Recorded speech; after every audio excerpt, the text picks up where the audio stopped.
Good afternoon and welcome to the OPPI Digital Knowledge Session. We believe that today's topic is extremely critical and relevant to all of you leaders who have registered for this session, as you lead your organizations and teams through these moments of truth. Today's webinar focuses on the power of organizational culture in shaping businesses. Culture, it is believed, is driven by purposes and values. And today, all leaders are rightly asking themselves a simple question. Are our choices and actions reflective of our culture that defines us? As organizations today are preparing themselves to become more goal-oriented, resilient, and more agile, the power of organizational culture in shaping businesses becomes even more critical. May I invite Mr. G. Satyanarayanan, Chair of the OPPI HR Committee and Managing Director, Galderma South Asia, to set the context for today's session. Over to you, Satya. Thank you, Bhavna. Good afternoon, everybody, and welcome to this exclusive webinar on the power of organizational culture in shaping businesses, brought to us by Stanton in collaboration with their global culture partner, Hofstede Insights. Today, as leaders, we have understood that businesses rest on two key building blocks: the technology core and the organizational culture, with the former augmenting the latter. Organizations that have the right culture not only manage to survive, but also to adopt, innovate, and find opportunities to turn their advantage and thrive. How do we bring about an agile, goal-oriented culture? How do we overcome the roadblocks on the communication and build workable business practices that reorient our organizations? Let's hear from the experts today. Before I introduce our speakers of the day, let me quickly thank Ashwini, the managing partner of Stanton Chase, for organizing this webinar for us. This is the right time for us to contemplate on how the culture becomes the invisible hand which guides the organizations. Now, welcome our experts from Hofstede Insights. Of Hofstede Insights, who is joining us from Helsinki, Finland.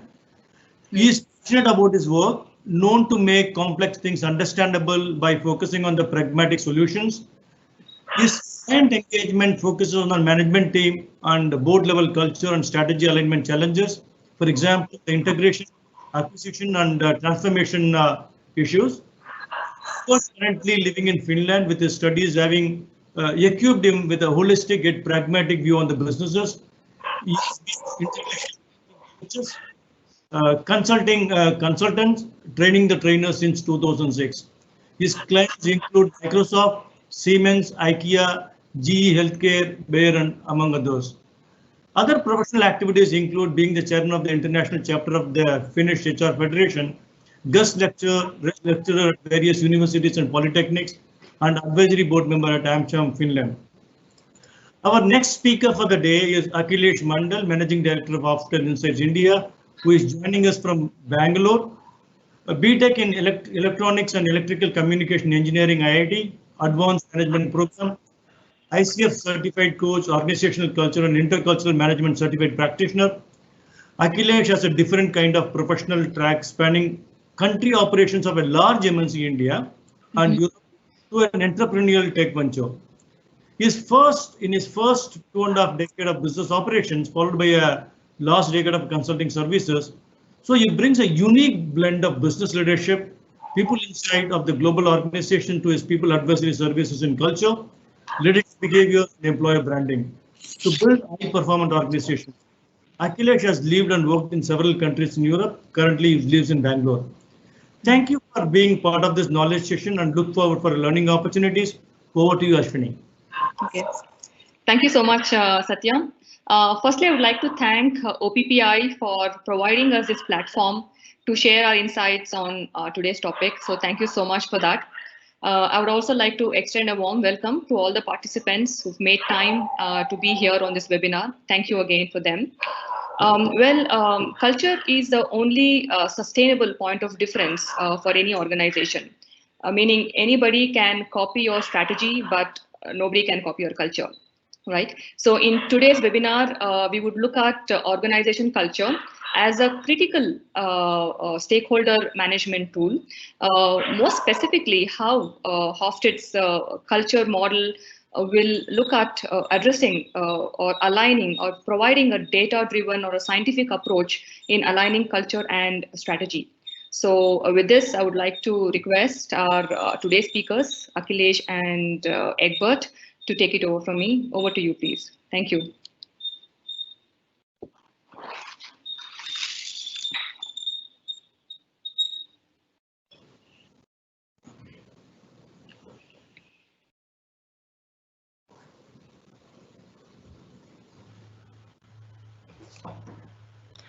Thanks, Ashwini and Satya, and a very good afternoon to all of you. It's great to be here. It's great to be here talking about culture when I think it definitely falls as one of the most critical subject in the time that we are going through today, right? Let me start with a bit of historic background of how we got into where we are today, right? Early 1980s, and some of you would recall that, there was this corporate world, business world was actually they were gushing about a book named named In Search of Excellence, right? And this was a book which was written by Tom Peters and Robert Waterman, and this was essentially about they are picking a bunch of organizations and shortlisting out among them those which had achieved great success, and they had kind of sustained this over a period in time, right? And most importantly, the reason I'm talking about those is arguably both Tom Peters and Robert Waterman, who were essentially one of them was ex-McKinsey consultant, other one was still working in McKinsey. They argued that the most critical element behind these successful organizations were actually about the fact that all of these, about a dozen plus of them, they had very, very strong culture, right? Now, all these companies arguably had very strong culture, and most people took it as a gospel truth. But Bob Westphal, one of the co-founders of Hofstede, one of the best research minds that I have actually had opportunity to work with and to know, he wanted to dig a little bit deeper. He wasn't quite happy about the lack of content on the context in which these so-called successful organizations operated. And he argued that while strong culture definitely was helpful for overall effectiveness and productivity of this organization, the missing pieces were the nature of business, its strategic goals and objectives, the environment, and most importantly, the uncertainty through which the environment goes through, and therefore it changes the business priorities, the strategic objectives. And we all know that some of these so-called excellent organizations had later gotten into serious difficulties. So he actually requested Kurt Hofstede, who had actually the wherewithal by that time to conduct a very deep further research on some of these organizations. Now, because by then Kurt was already well known for his national culture research, which he conducted in 70s with 70 odd countries where IBM operated. So what Kurt did, he together with 19 other researchers went about uncovering the mysteries of organization culture, and most importantly, how each of these organization culture had become enablers of business strategy. And today's multifunction model that we are talking about, the organization culture model that we are talking about was thus born. Now, further, Bob Westpiece actually went about operationalizing the model in terms of the data capture, the analytics, the report generation, and so on. So today, what we are using for thousands of organizations that we have been using are actually an operationalized version of the Kurt Hofstede model that he researched, which was essentially triggered by the research which was done, and wherein we wanted to prove the fact that it's not about just a strong culture or a weak culture. It is about the context in which an organization's strong culture or organization culture actually is embedded in. So that's the start of our foundation, right? We would explore this further as Egbert peels the culture onion progressively in the next 30 minutes. Now, if we fast forward to today's organizations that we have successfully analyzed so many of these organizations, and from that time onwards, when the tool was designed, developed, today we are about 150 associate partners in 60 odd countries, and we have by now analyzed about several thousands of these organizations. So we do have a deep database, deep research base on which we are further honing the model and the analytics that comes out of this. But more on this as Egbert talks about what we do, what are our offerings, and what have we actually done so far. Egbert. Thank you, Akilesh. Sometimes people ask us, why do we do the work that we do? And that can be actually answered in a very simple, straightforward way. The world is becoming increasingly complex, and I don't think I need to remind us of the times that we're living in. And the reality of that is that in order to survive, not just as a business, but as mankind, we need to be able to work together with people who think differently. Now, obviously, this is on a national level, but we also have this same question within our organizations. If you have an HR background, for sure, you will think that those IT people might be a bit weird, or perhaps those lawyers are a bit strict, or perhaps the engineers are a bit structured. We are all programmed in a different way. And magic happens when we start creating mental space to start understanding why do we think the way we do, and how can we leverage that way of thinking. Now, what we do within Hofstede Insights is that we use different behavioral models to look at different strategic challenges. One is related to the way we work as an organization. And within an organization, if you talk about agile ways of working, this means something completely different for when you work in HR, in production, in marketing, etc., etc. Even if you have the same function, you've got a researcher in India who is working together with a researcher in France. National culture has programmed us in certain ways. The way we have been educated varies, and that means that there are cross-cultural differences. And the last part that we look at from behavioral modeling point of view is how do consumers reflect differently on the products and the services that we produce and provide. Now, as Akhilesh mentioned, over the last, give or take 35 years, we've worked with an extremely wide body of clients. And pharma and healthcare and life sciences is only one of these. Why is it relevant to work across different sectors? Because the challenges that you face in life sciences and pharma might not necessarily be specific to your own industry. And that means that you also need to look around you in what happens in other industries. How has, for example, the hospitality industry managed with the disruption caused by Corona? And what are lessons that we in life sciences and pharma can derive from their lessons learned? So a broad background that we take along. What we will do next for you is that we'll walk you through two cases that we've worked on in the past 2 years. Akhilesh will start with an Indian America case, and I will take over with a European case shortly after that. Akhilesh. Thanks, Egbert.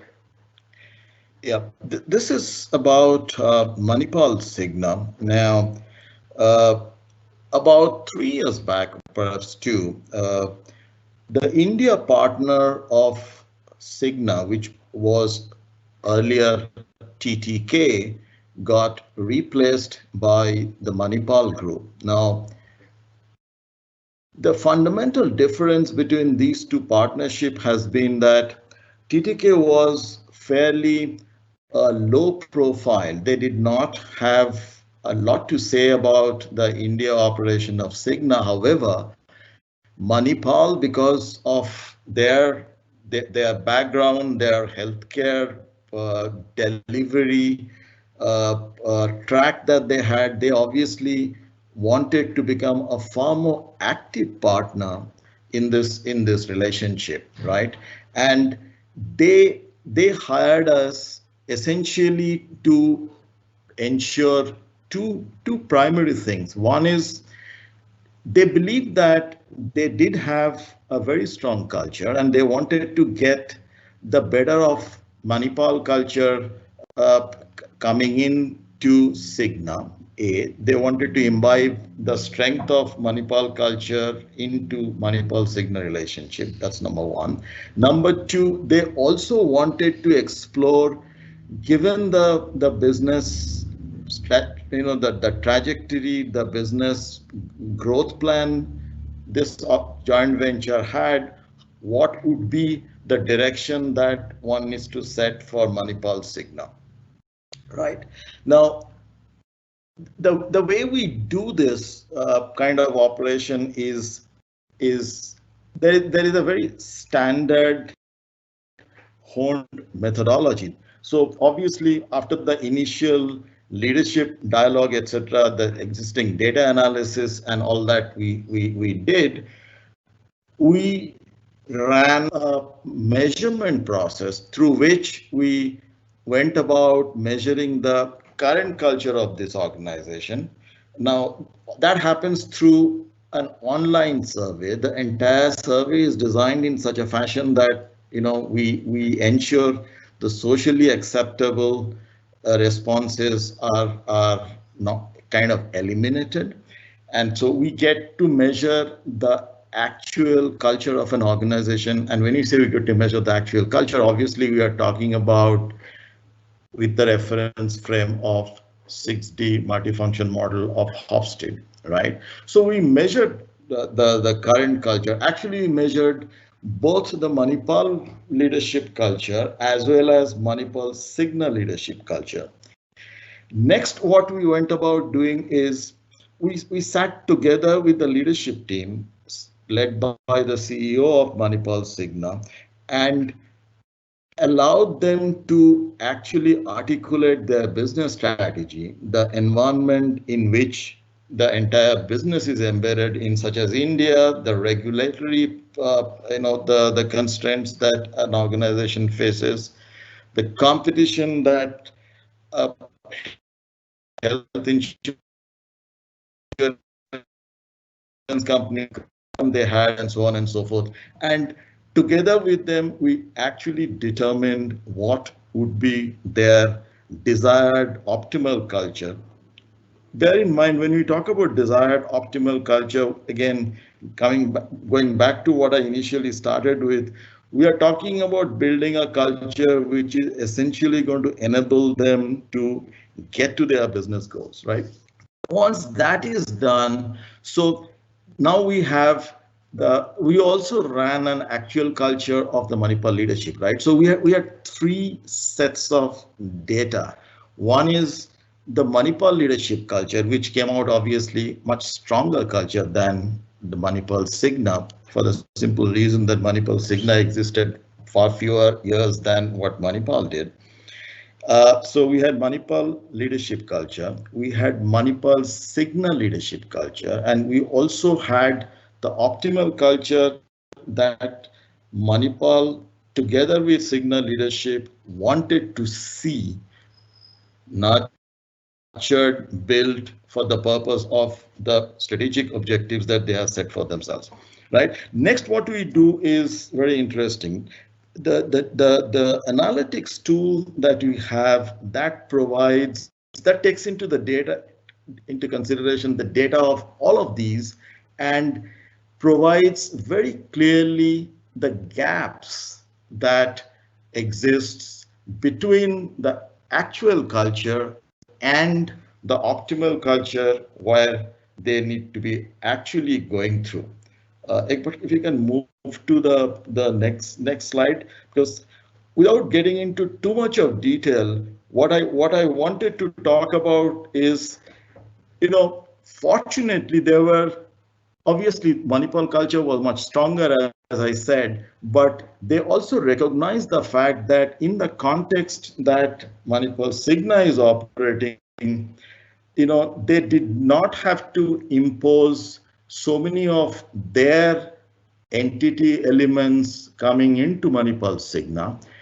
The important thing here is, however, there was differences between what the current culture of Manipal Signa was and what actually they wanted to see on two counts. One is control, another one is approachability.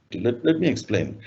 When I say control, this was about easygoing to discipline. That's a dimension, right? One end you are talking about easygoing culture, easygoing working environment. Another end we are talking about a very strict work discipline. Now, it turned out that they needed, essentially for the innovation agenda that they needed to have more easygoing culture, and that comes under less of control.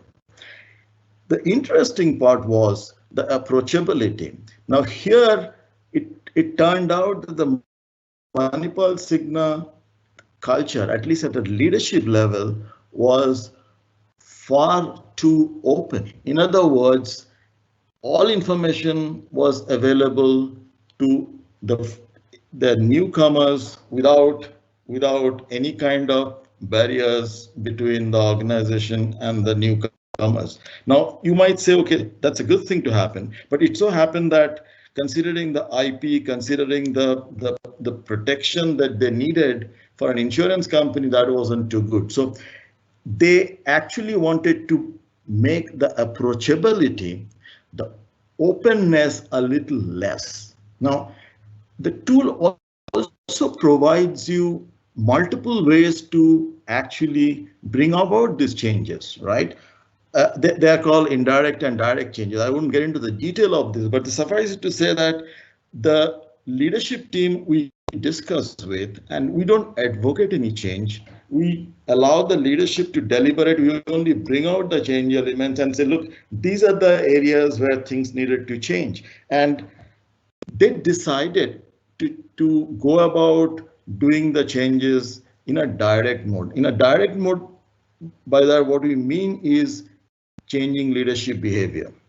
Now that's very important, particularly in an India context, because India, and as you will see later on, being a very high power distance nationality, we have leaders and followers much more than what you have in other other countries, right? So what we also did is we wanted to check how many of the leaders are actually walking the talk in terms of the fact that there is an actual culture and there is a culture that they wanted to build, which they deliberated and brought out. Therefore, it was time for us to check through a tool called Executive Match how much culture aligned behavior these leaders are actually exhibiting. And what came out was that based on this Executive Match report that we got for the leadership team, they instituted a leadership development program, and of course they also instituted an employer brand activation program. That the net of that was a tremendous amount of results that we got in terms of high level of engagement that we saw inside the organization. I'm talking about down the line after 9 months of results that we saw, they actually had their engagement index going much higher. And the next part was essentially they got the Great Place to Work award, and the company has been able to attract and retain top talent because of the employer brand initiation that they did. So therefore, if you look at, what initially started off as just to check the integration turned out to be a very effective stakeholder management tool for these joint venture that Manipal and Cigna started with, and bringing them to become the best employer. This obviously increased the engagement index, and it is definitely going to be showing up in their overall business performance. Egbert?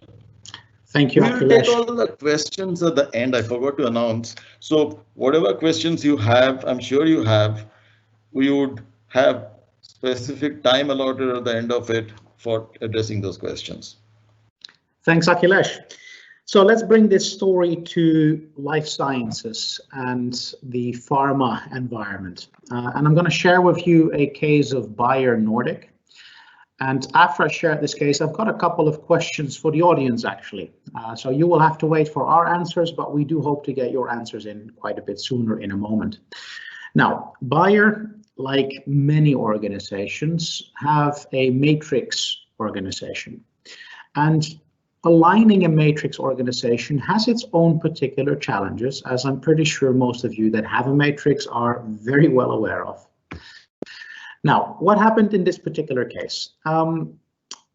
Bayer, because of the matrix and because of the way they work, they had issues with forming virtual team identities.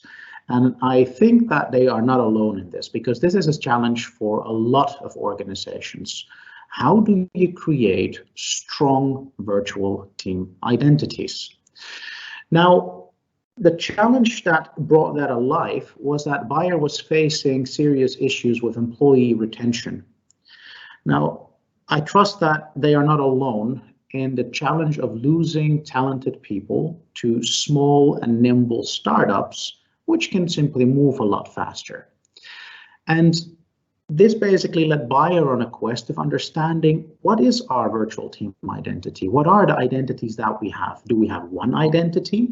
Do we have multiple identities? And this is a relevant question because Bayer in the Nordics operates one large factory, and then it has functional units that it operates, such as R&D, quite a big research center actually, finance, sales, and marketing. Now, the question that we got asked with this particular team, which was consisting of multiple European cultures, and there is, by the way, not a single European culture. Europe is rather diverse. That's Scandinavian for very diverse. Their question was, first of all, what are the different units or unit identities that we can identify? Secondly, which of these identity elements do we have in common? And third, which items would allow us to create stronger virtual team identities in order to keep talented people on board?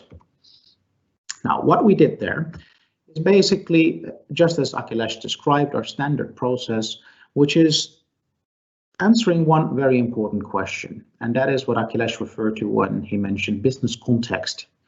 When you work in HR, your context is very differently.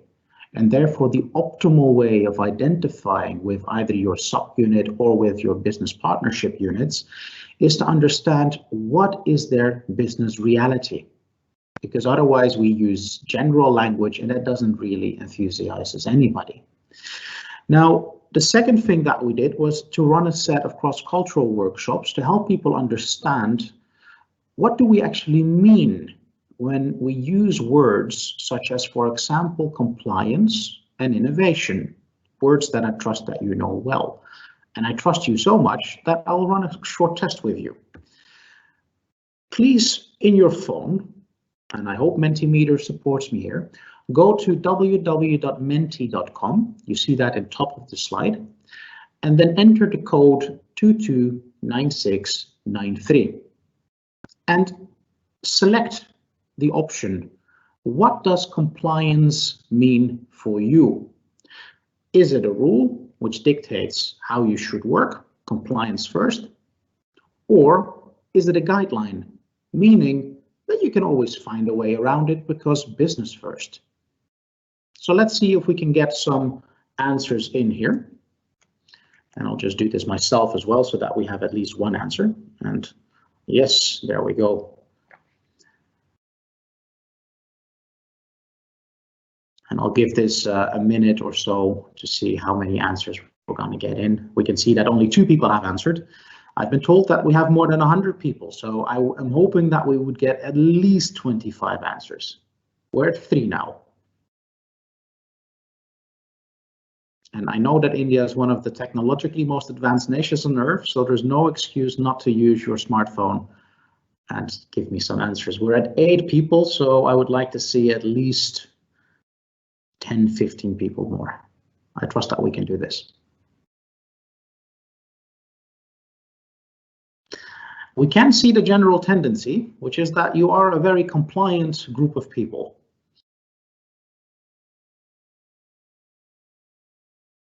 And now, of course, the people that are less compliant are starting to answer, and that's why you were late with your answering. Now, I'll just move to the next slide, because as you can see already in this group, we have some differences of opinion with regards to what does compliant really mean. Now, if we move to the next slide, and there we go. Reality with compliance, a word like compliance, is that in cultures which score higher on what we call uncertainty avoidance, which means people like to structure and plan things ahead. They have a lot of scenario-based thinking. And there, Germany scores very uncertainty avoidant, very rule-based, and India, probably no surprise, scores slightly less high on this dimension. The higher a culture scores, the more people see rules as something that you should not, under any circumstance, deviate from. Now, this is the interesting thing. When you've got people that come from 2 different cultures, let's say Germany and India, the question is, do they really understand the same when they see a word? And when they see that word, does it then also lead to the appropriate behavior? Because it is very easy to write down words, it's not a problem. The question is understanding what do people absorb or observe when they read that word, and what will be the relationship to their behavior. Now, this is where we use these different behavioral models that we talked about earlier. Now, for today, I'm going to mainly focus on explaining you a little bit more in detail on what do we mean with this approach to organizational culture, and what's the relevance of that to business resilience. This is a quote from one of our clients that quite nicely captures what our approach offers in terms of more predictability and surgical precision with regards to organizational culture transformation. Now, 9 out of 10 executives indicate that culture is one of their main headaches. And it is a headache for most because it is very difficult for most executives without behavioral models to make it operationable and tangible. That headache becomes only bigger when you start transforming cultures, because where do you start? What do you prioritize? And that's why a very surgical step-by-step approach is needed to make it more manageable. One very important thing, and this hopefully is a little bit of fun for you, is to look, for example, at the way you plan. Let's just take your management team meetings with your colleagues abroad. How do you plan actions? You have 2 axes here. You've got the action axe and you've got the time axe. So how much time does it take before you start doing things, before you start thinking? You would have the typical German, Austrian, or Finnish cultures whereby people take a lot of time first to observe, to evaluate, to simulate, to analyze, etc. And that means the action curve looks like this. It looks like people don't do anything, especially if they don't communicate that they are analyzing. And then they start working together with an American or an Indian partner. And the tendency in both the American and Indian culture is that there is a bit of impatience. There's a bit of drive. There is an undercurrent of wanting to get stuff done. And that means that the action behavior plan looks like this: action, reflection, action, reflection. Which approach is better? You can't answer this because both approaches start in the bottom left and both end in the top right. The challenge is not about what is better. The challenge is, do you communicate with each other? What is the working practice that you follow? When do you communicate? What do you communicate? How do you communicate? And these are just two groups of cultures. You can add the Dutch or Nordic cultures to it, and then you'll be talking for a lot because we like to talk and we talk a lot. Then you've got the French potential culture entering, a little bit of hierarchy there, even more uncertainty, avoidance, and structure.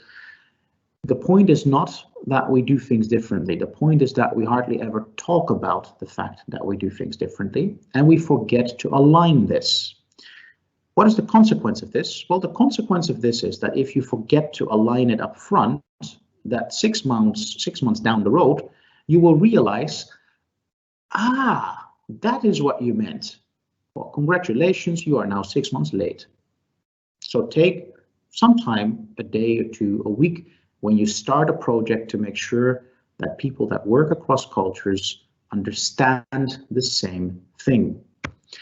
Now, if we talk about culture, culture has multiple layers, and Akilesh earlier mentioned an onion. What happens when you cut an onion is that when you cut through the core of the onion, most people will cry. And that is because there is a certain enzyme there that makes people cry. When we talk about behavior, the deepest layer is about national cultural values, and that comes from the way you were raised by your parents and the way you were taught by your teachers. Think of it this way. In India, when you speak up to your teacher in class, is that a good thing to do, a smart thing to do? I don't think so, at least not from what I've been told.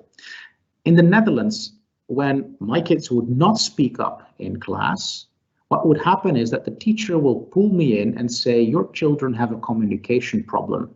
They do not show any initiative. This is where our relationship to leadership starts from, and we need to be very mindful of this.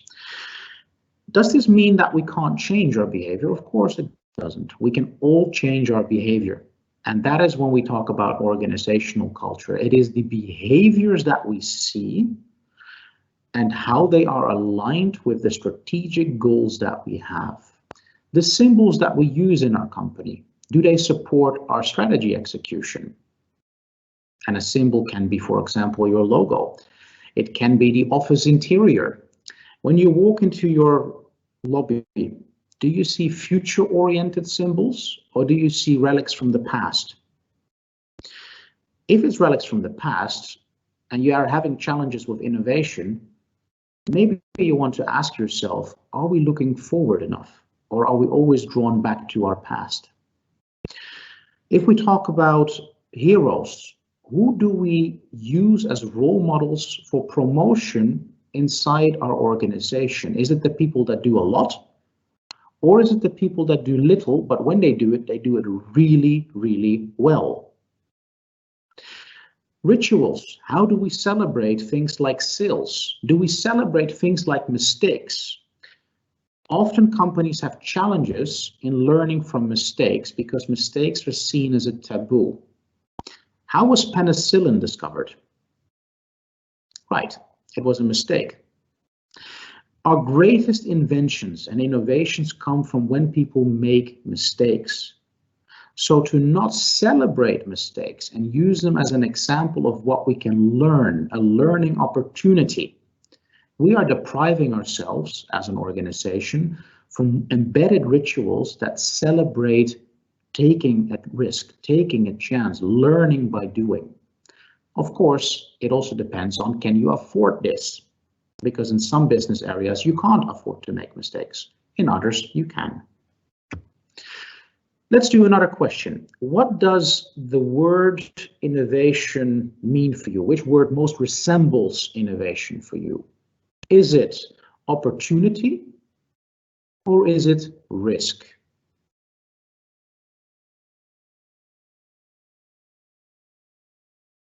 We can already see some audience reacting, so let's see how many answers we are getting in. Lots of opportunity here. That is good. But that is also partially cultural. And I guess that did not come as a surprise for you, because when I asked this question in Germany, or when I would ask this question in France, or when I would ask this question in Japan, I'm gonna get precisely that purple color. I'm gonna get the risk synonym. And why is this? Well, if we move, yes. The challenge with innovation is that it is related both to the organizational culture and the national culture. Organizations which are more strict, and Akhilesh referred to this in the Manipal Signa case, organizations which are more strict, they have problems with what we call out-of-the-box innovation. Because for out-of-the-box type of innovation, you need to be able to be less precise, to waste resources, to make mistakes. However, if you want to have in-the-box innovation, so process innovation, for example, having a more strict culture does help you, because in that case, you can be very precisely and meticulously planning the steps towards innovation. In other words, the innovation process can be better managed. So it depends on what is the type of innovation that you want. The second element is related to national cultural influence. Cultures that are more about predictability, predicting the future, building scenarios, not be too indulgent, not like take risks into account. They have bigger challenges in innovation. Countries, on the other hand, such as, for example, the US, and Indian culture has elements of this, they are much more ad hoc. Think on your feet, think on go with the flow, and that does help with a more innovative attitude. Now, you might say, Egbert, what does this matter? Well, when you think about planning your R&D centers, do you take this into account? Do you take into account that certain national cultures have a more innate ability to think on their feet? Do you take into account that certain ways of working, subcultures in your organization might be better placed mentally to think out of the box? And are you using that across your organization? For most organizations, the question is, well, no. Well, that is good, because now you have some new food for thought. How do you get all of this data? Well, one thing is related to organizations. That's where we dive into the actual organization or parts of the organization. But on a national culture, all this data is freely available on our website. You can just type in whatever country that you're interested in. We've got more than 100 cultures there. And you can very quickly see on those dimensions on national culture, which tell us about feelings and emotions and preferences that people have. And we can see here, are Germany, India, and the US the same? Well, before I showed you this graph, you would have given me the same answer. You would have told me no. But if I would have asked you, can you put this in numbers? Most people can't, and that makes it difficult to have an objective discussion. So one of the things that we offer with this data, which again is freely available on our website and also in our mobile application, you can compare any country and quickly get a better feeling of how do they relate to each other, and then what does that mean for me as an organization. Now, to summarize and wrap it up, before we get into Q&A, culture is never about good or bad. There are lots of competing organizational culture frameworks which tell you that this culture is good, this culture is bad. Our approach is that is a nonsense statement. Culture has one goal only from a business perspective. It is to answer the question, is your culture functional? In other words, your organizational culture, does it support the execution of your strategic goals? Yes or no? That's it. All organizations have a culture. It happens. Groups of people start forming a culture, but often it's not purposefully designed and led. And that is a problem, because if you don't do that, then you can't necessarily influence to which degree your culture supports your strategy execution. Now, this model itself, as a quick wrap up, it has, as Akhilesh mentioned, also 6 different dilemmas that we focus on. And in a nutshell, these relate to organizational effectiveness. What is more important, how you work or what you do? Customer orientation or stakeholder orientation. Do you get impulses to move from inside your business or from outside your business? Control, the dimension that Akilesh mentioned. Are we very laissez-faire, easygoing about discipline, or are we very tight on discipline? Social control. Are we identifying strongly with our boss or our unit and therefore have a risk of silo formation? Or are we focusing only on our profession, which has a risk of less loyalty towards the company? Approachability. Is it easy to get access to people and information, or is it very difficult? And last but not least, a managerial question. What do managers really believe in? Do they really believe that if you take good care of people, they do their best for you? Or do they believe that people, yeah, well, people are people, I only care in their output? The combination of these dimensions will tell us a lot on to which extent does behavior measured support your strategy execution. With that being said, Akilesh, would you like to wrap it up?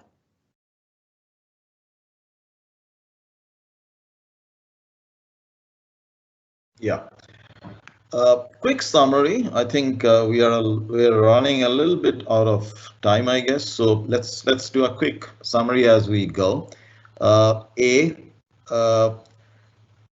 have seen is, contrary to popular belief, culture can be measured, and of course, to measure culture, you need a model, and we have a model which gives you the culture actual data in a very quantitative manner, in a scale of 0 to 100 on 6 of those dimensions that you saw Egbert mentioning. Consideration of the business environment is key. You can have a strong culture, and strong culture can drive your productivity and effectiveness. However, a strong culture can also make an outlier not being heard by the guys inside. And we have seen that just by strong culture is not good enough. It has to be very contextual. If you are talking about an uncertain environment, if you are not changing fast enough, you do not exist. So there is no culture there. Executive behavior, particularly in India context, is very, very key, because that could drive changes that you actually aspire to see in the organization much faster. And talking about the national culture, as Egbert mentioned, try to look at from others' point of view. The way an American gets described by Japanese as very easygoing is not necessarily the same as an American gets described by a Mexican who believe that Americans are, very tight in terms of they're not easygoing at all. So national culture matters, right? And because there is emotions involved in that. And at the end of it, all of this put together, culture can increase EBITDA. Culture can increase your return on earnings. And I stop here and pass it on to perhaps KG, Mr. KG Anantharaman, for getting the questions and addressing some of the questions which would be passed on to us. Thanks, Akhilesh and Egbert.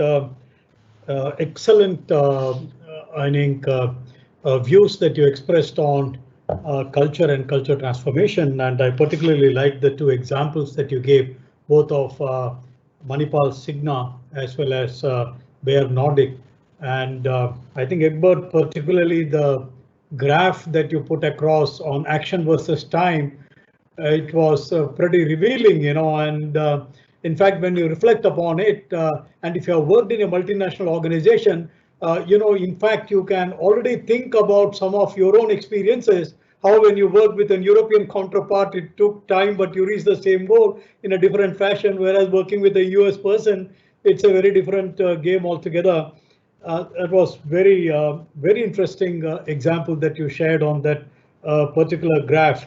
And Akhilesh, I also like the way that you said, cultural alignment can really bring in that return on equity or return on investment much greater.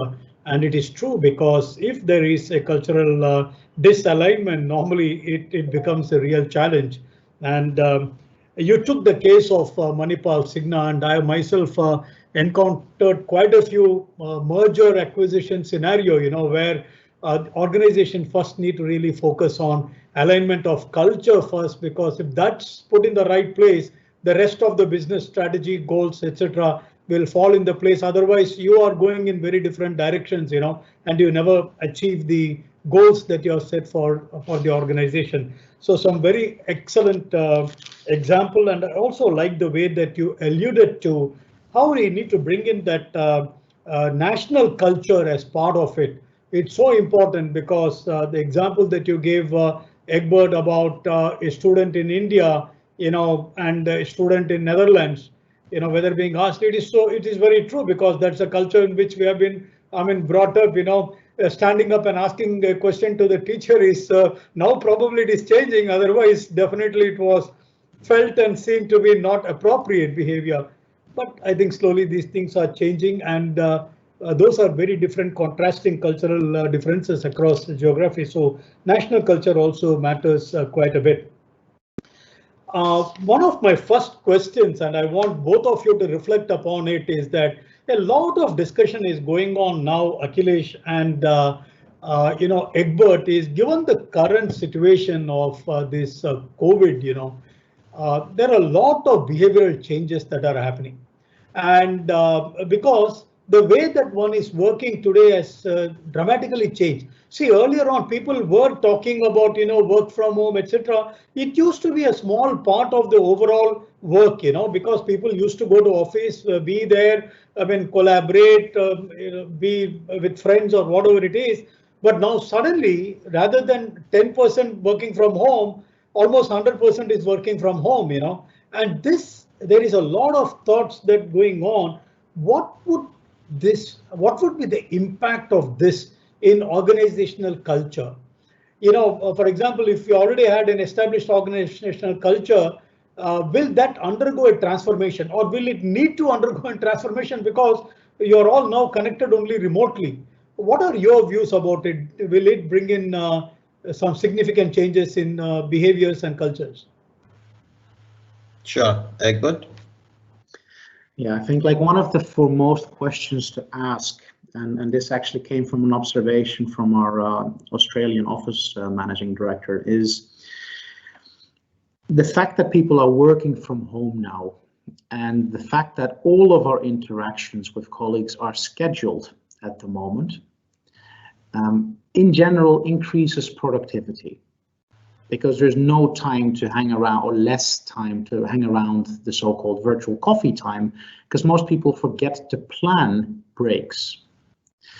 Now, the question therefore is that organizations now become more productive.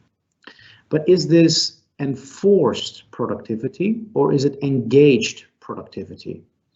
In other words, if organizations don't take care of the well-being physically and mentally of their employees at this point in time, you will see a huge amount of employee turnover right when the crisis ends. So I think that's a very, very important part, and you're so right. In fact, my conversations with several senior leaders, I think the whole focus now is shifting towards how do we help employees cope up with this current stress, and working from home is not easy either. So I think you made it very, very clear. Just to add on this, we have also seen that the trust and compassion factors of the leaders are playing a a great role in engagement. The leaders who were naturally mistrusting, they're actually finding it very, very difficult because they aren't too sure now whether or not their guys are actually working. And so, Right. so from a culture context perspective, if you look at, I think the organization should be moving legitimately towards more people than tasks at this point in time. One of the questions that has come, Egbert or Akhilesh can answer is, what are some of the critical success factors in your experience in change initiatives? How do you measure success? That I've started a program. Is it really, or we need to wait for that ROI to come in? How do you measure success? See, there are three. Number one, leadership involvement. Number two, leadership involvement. Number three, leadership involvement. That's what we have seen. Without the top leaders' commitment, things don't happen. And more often than not, the elephant is the board of the CEO or the MD. Yeah, and to add on that, so one of the benefits of measuring cultural alignment, so measuring the actual way of working with the strategic goals, is that we can, and we typically do after 12 to 18 months, a repeat analysis to see if both the gaps have gotten smaller, but if also concrete behaviors we have been indicating as to be improved have actually improved. So it can all be kind of tracked and traced. Now, one of the examples I was planning to show for today, but it's a bit out of the life sciences industry, was an example of a bank called Noor Bank, which was a Dubai-based bank, 8,000 employees. 3 years ago, they were having some issues, so a cultural transformation process was initiated. And the way success was measured there was that that bank was sold at some point with a 22% share value increase, with a 29% quarter-to-quarter profit increase. And that is because that whole organization took culture to the core of its transformation. Now, for a lot of executives, especially people with a business background, the word culture is a fluffy thing. But for those with an engineering background, you might like this metaphor. Imagine an engine. Can an engine run without oil? No, it cannot. Can an engine run with bad oil? Yes, it can, but not very sustainably. What does an engine do where you've got purposefully crafted oil for that engine? It will run longer, faster, and better. And this is what culture is. It is oil to an engine. I think that's a brilliant example that you have given. It's so true. And I'm sure the audience are going to enjoy that, oil to the engine is so oil is a culture part, and it's excellent. The other question is, Egbert, how does national culture influence organizational culture, and particularly in the Indian context? And I'll tell you one of the reasons for this question probably is because most of the organizations have turned into a matrix organization. Yeah, and in a matrix organization, the culture is a little bit different, and most of the time, leaders and managers just are struggling, what to do. Here you have the head of the organization who has to deliver on certain things, but all his functional teams are reporting somewhere else. That's the matrix organization. How do we try and align this? And are there some national cultures also creep into this? Are some European societies able to accept it better compared to a US or an Indian organization? Yeah, let me first make an announcement that will probably either make you laugh or cry. Matrix organizations hardly ever work. They don't work in cultures that are more naturally inclined to matrix, which means low hierarchy and quite a lot of individualistic behavior. In hierarchical cultures, they tend to not function because it offers a wonderful structure on paper, but because of the national cultural tendency to amass knowledge and power in more enlightened individuals, is that you create positions for people that have responsibility, but no authority. And this is a real big challenge from a leadership perspective, because everybody, at least I believe that everybody tries to do a good job, but if you've got the responsibility for a matrix unit, but you don't have the authority to impose anything, and you have a culture within the matrix where information is hurdled up in silos and not freely distributed, then you're creating a culture counter to the purpose of the matrix. And the purpose of a matrix tends to be to share information faster to more people. Yeah. So it's not, that's not to say, sorry. Go ahead. So it's not to say that you can't implement like matrix organizations in hierarchical cultures, because you can, and obviously it's being done. It's more a question of being very mindful of natural tendencies to create bottlenecks of knowledge, because knowledge is power in hierarchical societies. So you need to be extra careful to create an organizational culture which is open, which is aimed at the profession, not at the individual, and which is very clear on the goals it is trying to achieve. Then you can do it. Yeah, that's nice. Because that's always been a dilemma, is it working? Is it not working? Is it successful? Is it delivering results? There's something that one has to reflect upon. The other question that has come up, is what would be the major challenges companies face when undoing cultural changes or transformation? I think it's an interesting question, because if there are certain cultures that are already there and you want to undo that particular culture and bring in a different culture to achieve your organizational goals, how do you, what are the major challenges and how do you address them? So first thing is the word patience. If a culture has been shaped over a decade or decades, and you're moving from a family-owned, promoter-led business into a professional managed, a matrix organizations managed by professionals, not necessarily by family members per se, is that you need to look at a timeline of 2 to 5 years at least. So you need sustainability, you need grit. If a management team cannot commit to take a 2 to 5 year timeline, we can do all kinds of nice projects, but nothing will really change. Now, the challenge is that when you are listed as a company, is that you might not get that time from your shareholders. And that then means that as a management team and a board, you would need to have a rather open and frank discussion with your shareholders to either delist or otherwise agree on a way that makes it possible to change and transform that culture. The third component is that you need to be very aware of the fact how strong is that culture. And what we mean with strong is everybody in the whole organization thinking and acting the same way? Or are there already components of that organizations which work in a way that is better aligned?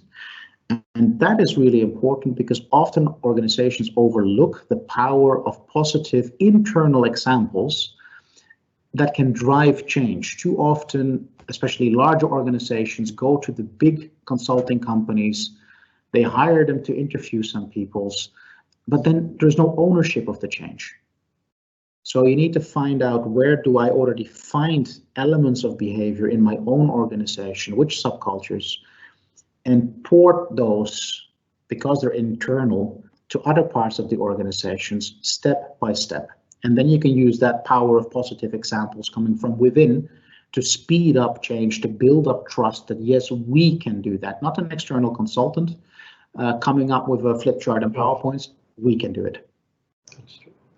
I think that's a brilliant point, Egbert, because we can use the consultants to probably bring in their knowledge or experience, etc. But at the end of the day, the employees within the organizations will have to start implementing it, which is so important. It can't just remain on a PowerPoint template. That's perfect. Absolutely.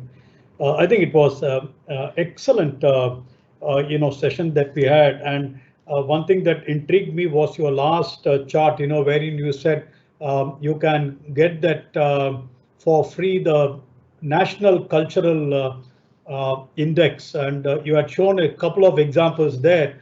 I think barring masculinity, which had almost everything, all the countries coming closer, everything else was pretty divergent, so it's a dramatic differences that you can very clearly see. I think that should be very useful to the participants, to make the best use of this information that is available in a quantified fashion. So before I hand over to Maninder for the vote of thanks, my thanks to both of you, and also a message to all the audience who are participating. Because of a tight time schedule, we are, concluding it with a vote of thanks, which will be given by Maninder. But if there are questions, please do not hesitate to send it across to OPPI.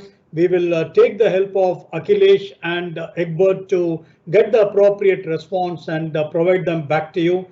Thanks for your participation, and thanks Akilesh and Egbert for an interesting, very interesting session. Over to you, Maninder. So thank you, KG sir. Thank you to our expert and KG sir. I call him sir because I reported him as a medical representative for an insightful and engaging webinar. I'm sure that we all agree that culture plays a very major and important role in organizational effectiveness. It not only improves business performance, more importantly, it drives the business performance. That's very, very important for all of us. I would like to convey my sincere thanks to Hofstede, colleagues from the Hofstede, Egbert and Akilesh, for taking us to the journey of organizational cultural transformation and business practice that is going to be certainly equip us as a leader to shape our organization and build an agile organization that reflects the purpose and can be definitely helpful for all of us in minimizing the employee turnover and maximizing the productivity. I'm sure it will be helpful in balancing the overlasting challenge between innovation and the cost effectiveness.